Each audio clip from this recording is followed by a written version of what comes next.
What's up everybody? Tom here with another video. In today's video, we're going to be discussing about what the Federal Reserve just did to the stock market. We'll also be talking about our technical analysis levels for the SP 500, Nasdaq, Bitcoin, AMC, Tesla, dollar index, and more. You can see by this fear index that the market didn't like the Fed yesterday. Why? They're looking at raising rates. Stay tuned to find out more.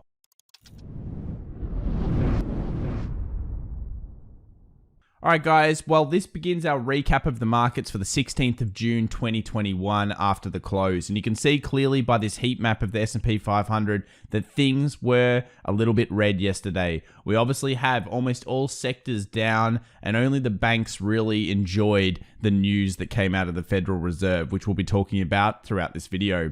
Let's have a quick look at the actual major indices. All of them started relatively aggressive during the day. They were anticipating maybe a continuation by the Fed or possibly to retail trap. And then when the Fed came out, Jerome scared the market with a little bit of recovery into the close. That's the thing about Jerome. Whenever he talks, the market always acts poorly. Have you noticed that? It always does happen.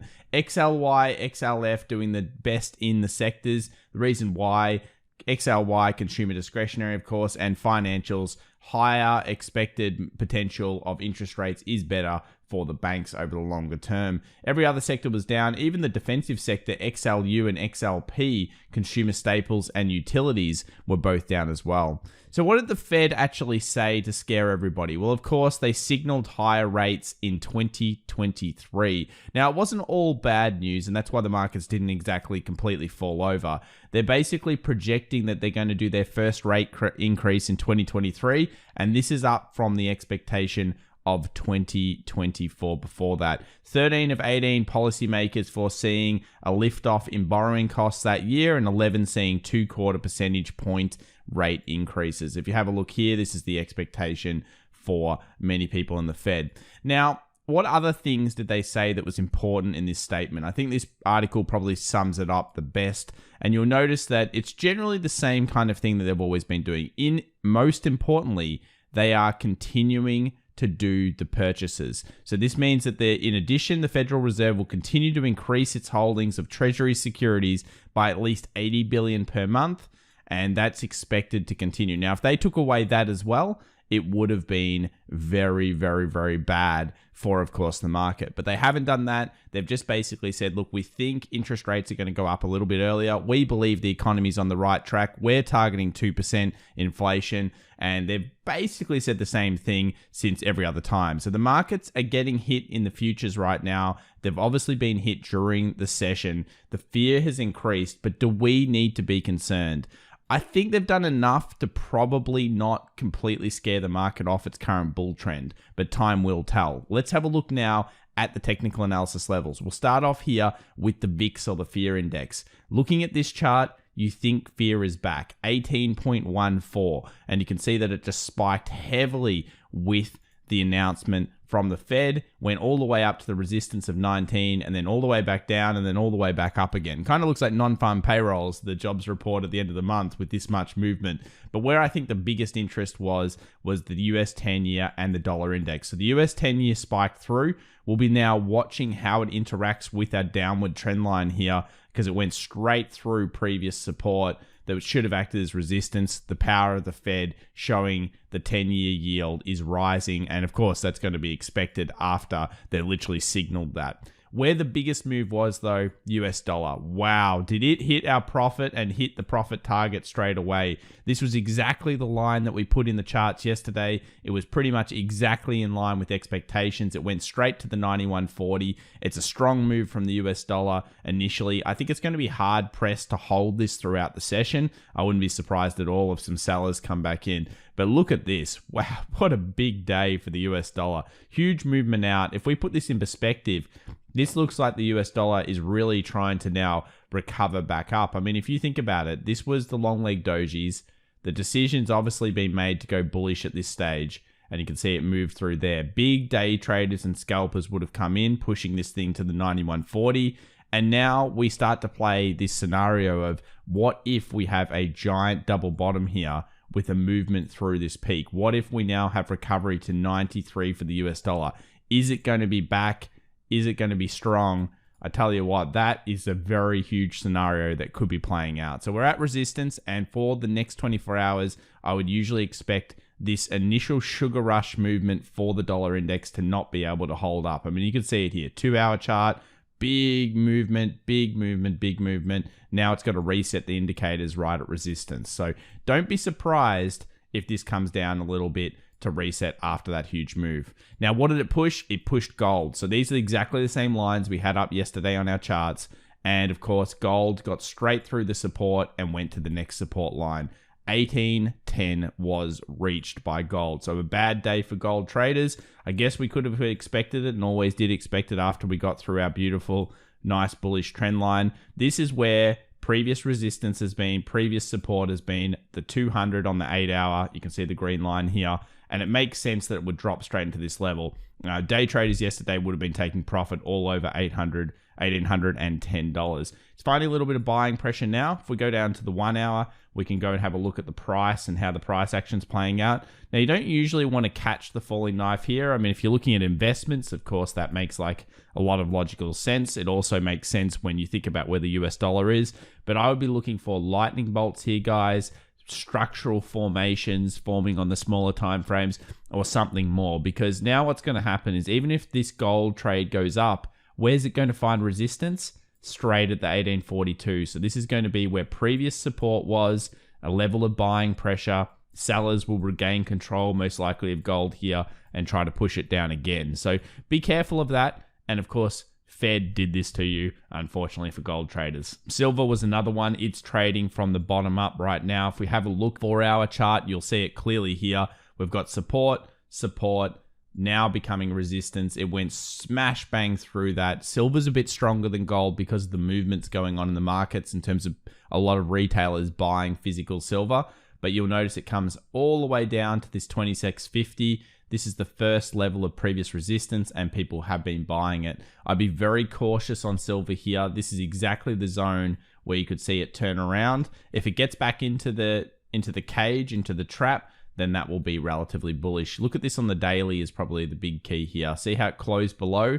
That makes me think that silver could still decline a little bit further. Be careful very much on silver at the moment. I'm definitely not trading it at this stage. US oil also took a dive back down to the 20 moving average. We'll be watching this like with laser eyes. Obviously 72.80 was hit. That was the first target in our overall length. We had 72 to 72.80 as our first resistance. The second one being 75.76. It's coming back down to the 4-hour 20 moving average. We know this has been an incredible buy zone all the way through US oils or black gold's movement up here. Hopefully it can find buyers after that initial shockwave from the Fed came through the markets. Still the same thing here for that chart. AMC, another interesting one yesterday. We theorized in yesterday's video that unfortunately it was going to weaken throughout the session due to this head and shoulders. We had the left shoulder, we had the head, we had the right shoulder. It obviously opened down. When we were doing the live stream, which we do 1.5 hours early before each New York open session, we actually saw it trading right around this 50 moving average. We were theorizing it was going to go weak. It did go weak. Where did it go to? Of course, our support line, our 52.35 got hit perfectly and then it bounced off that. The session open will be pretty important. I would say it actually had decent recovery in it. On the 15-minute chart, this is the right type of thing for you to see. Effectively, a series of higher lows and higher highs being formed. And once it clears past this level, which is around, let me just get that price for you guys, about $56, hopefully we can return back to 60. So not the worst day here for AMC. And actually speaking, GME also had a decent movement up. So it's finding strong base at 210 near the close of the day. Notice how there was some volume that came into the market. See that little sneaky bit of volume that came through? I think there's some positions coming back into this, and I've said it for a couple of days now. I believe GME is being forgotten. No one's liking it. And in terms of the meme stocks, it makes sense that if we break past this 240, that you might see some participation back into this pair. So keep an eye on it. I mean, obviously, I'm not a huge advocate of these type of stocks, but if you're looking at them, this is going to be a double bottom at that point if it does occur. And I think it means a lot for the psychology of this pair. So we'll be watching the volume very closely during the live sessions as well. Now, it wasn't all bad from the Fed. In fact, a lot of the stocks that retail traders trade weren't down that much. So things like Tesla was actually up on the day. Held the 600 again, a positive sign for it. Nice kind of close into the end of the day. As long as it holds 600, that's strong. But again, the charts are very, very muddled here. 600 we know is support. 635 we know is where participation comes back into the market. And at this stage, tough to trade Tesla. So it was a good day for some hyper stocks. They didn't all go down. Shopify, some notables, SE, also Enphase Energy. They were all moving incredibly strongly throughout the session with great technicals on board as well. When we move over to the indices, let's have a look at the US 100. The Nasdaq did decline. Why did it decline the most? Well, of course, it's sensitive to US 10-year Treasury yields and Treasury yield spikes. The general thought process is that technology companies need cheap borrowing, and it does help them out. In this case, I don't know if that's such a big deal. Obviously, I've talked a lot about the fact that I don't think the US 10-year is really going to affect the longer-term status of the Nasdaq, but a lot of people disagree, and obviously the market likes selling off on these types of things. It's come down to this level. It's come down to basically around this 13,900 zone, and I'm not sure if it finds support here. I mean, you can see the previous resistance over here. I think it's more likely that somewhere around this 13.8 is where the real true support buying is. So let's say it falls throughout the session for whatever reason. This should be where buyers regain control in the market. If the bears get it under here, then guess what? I actually think we're going bearish for a little while. So we'll have to find out what they do over the next 24 hours. QQQ, big sell-off, big recovery. You can see here that line, which effectively would be the same level we were looking at in the Nasdaq. And it would just basically be going straight back into a 20 moving average and then hopefully bouncing off. Will it be a false breakout to a new high? Time will tell. I think the market reacted pretty positively into the end of the close. And you got to remember, where's Wall Street? They're the guys that buy into the end of the day. What does the retail trader do? We tend to buy at the start of the day. So their pickup at the end of the day, after they had a look at the announcement, by the way, they had time. It wasn't like the market closed straight after the Fed came out and said things. I think that shows that the market was actually not seriously concerned by what the Fed was doing, and they kind of expected it to a degree. So that's a good sign there. Go over to the SP 500, came back down to the daily 20. You can see the bounce off that occurred there.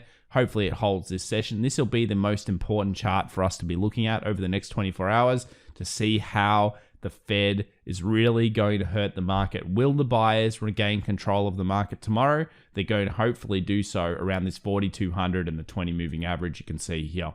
So that is the level we will be looking at. Let's move on over to Bitcoin, because Bitcoin took a tumble yesterday, which we expected. It's come back down to the first level around that 38,000, and you can see the previous resistance here. So I think somewhere within this block, let's just draw the block for everybody so they can see it. Between this high and 37.6, there should be some buying pressure, and we've explained this a few times. One of the reasons why, we've got a series of lower peaks that came through. This created a very serious trend line that will intersect around this 37.60. We also had a very serious trend line on the upside, and on top of that, it gets a little bit better. The pullback here should be very similar to the pullback up here. Where does it go to? Around that 37,600. The other thing, every one of the movements so far has been equal in size or very close to being equal in size. So when you start to see these technicals play out, you know that things are getting better here in Bitcoin. And I would expect hopefully some buying to come off here. And what we're looking for is a little bit of lightning bolt action, a pin bar, engulfing, all these types of candle patterns at this zone. So we'll be watching this very closely throughout the live session the next 24 hours as well. It's right around that support. Does BTC shorts actually start relenting? I don't think so. I think, look, BTC shorts, if you actually have a look at this on the Bitfinex exchange, continues to rise. You can see here the whales are committed to trying to short this Bitcoin at this stage, at least on this exchange from the data we're getting. But overall, it actually looks a lot more bullish. Maybe the whales are fighting a losing battle here for once in their BTC shorts. They usually never lose, but I'll tell you what, they're pushing it back. It's getting to a zone. The buyers will soon show whether they're committed to buying Bitcoin or the whales are going to win. Lots of stuff happening over the last 24 hours, guys. I hope you guys stayed safe. And of course, remember to subscribe, hit that like button if you enjoy the videos, and we'll see you 1.5 hours before the New York Open. Bye for now.